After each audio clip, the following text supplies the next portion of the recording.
जवाहर तारामंडल में आप सभी का स्वागत है। थोड़ी सी चर्चा करेंगे ग्रहों की जिनके नामों से आप अच्छी तरह से परिचित है। उसके बाद थिएटर में जाएंगे, एक बार हिंदी में नाम भी बताएंगे।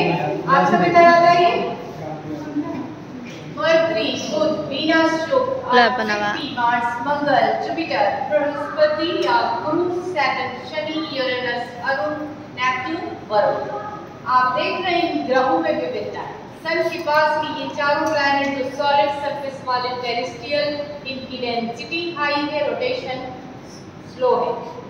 डायमीटर 13,000 किलोमीटर से कम है तो उनको स्मॉल कहा जाता है। साथ ही ये इनर प्लैनेट है क्योंकि एस्टेरॉइड बेल्ट के अंदर है। लेकिन ये चारों प्लैनेट गैसियस है जो सन से दूर है, लो डेंसिटी, रोटेशन फास्ट है। डायमीटर 48,000 किलोमीटर से ज्यादा है। इनको जाइंट या जोवियन कहते हैं। Jovian means Jupiter type. जैसे जुपिटर बड़ा है वैसे बाकी तीनों ग्रह हैं और सभी ग्रहों में जुपिटर सबका गुरु है क्योंकि इस ग्रह में 1300 पृथ्वियां समासित हैं। हम अंदाजा लगा सकते हैं कि पृथ्वी हमारी कितनी विशाल, कितनी विस्तृत है। वजन भी ज्यादा है और ग्रेविटेशनल फोर्स है।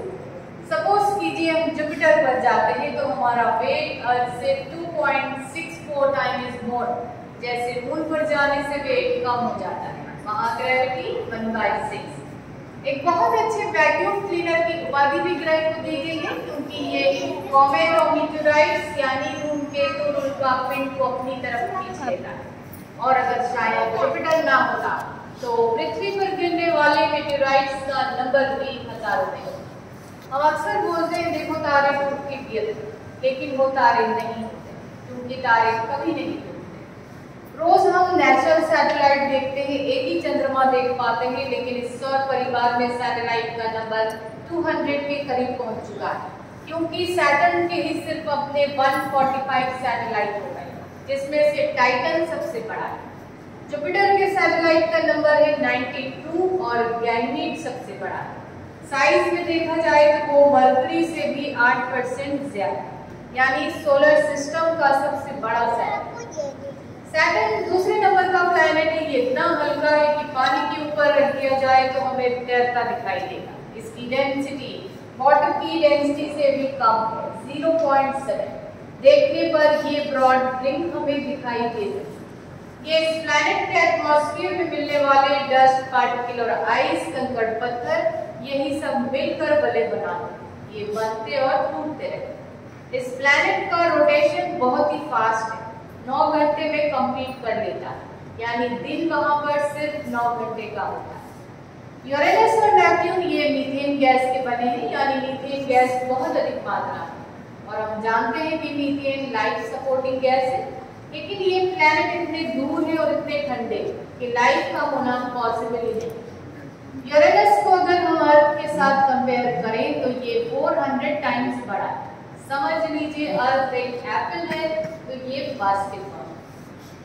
नेपच्यून का टेम्परेचर पहुंच गया है -220 डिग्री सेल्सियस। इस प्लैनेट के एटमॉस्फेयर में हवाएं चलती हैं जिसकी स्पीड होती है 2000 किलोमीटर पर आवर।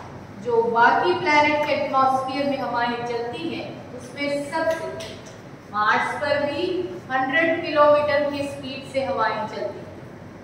मरकरी और वीनस की बात करें तो दोनों ही गर्म है। मरकरी का जो पार्ट सन के सामने होता है टेम्परेचर रहता है 400 डिग्री सेल्सियस, लेकिन ऑपोजिट साइड पर -170। और ये टेम्परेचर डिफरेंस इसलिए क्योंकि वहां पर एटमॉस्फेयर ना के बराबर। जितनी हीट एब्जॉर्ब होती है उतनी जल्दी लीक हो जाती है।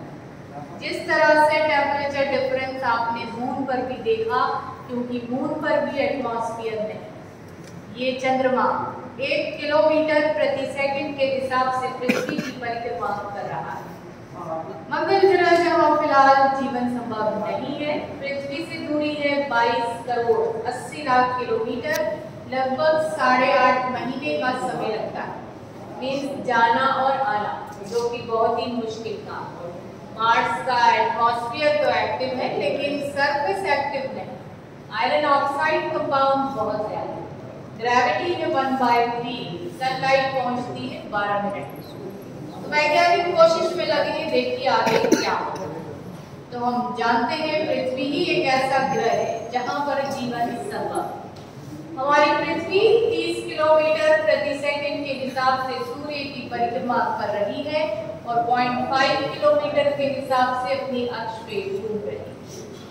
तो ये थोड़ी बहुत जानकारी थी आपके लिए। आपको टाइम दिया जाता है एडमिशन के लिए, आप फोटोग्राफ ले सकते हैं, उसके बाद आप थिएटर में जाएंगे। Thank you.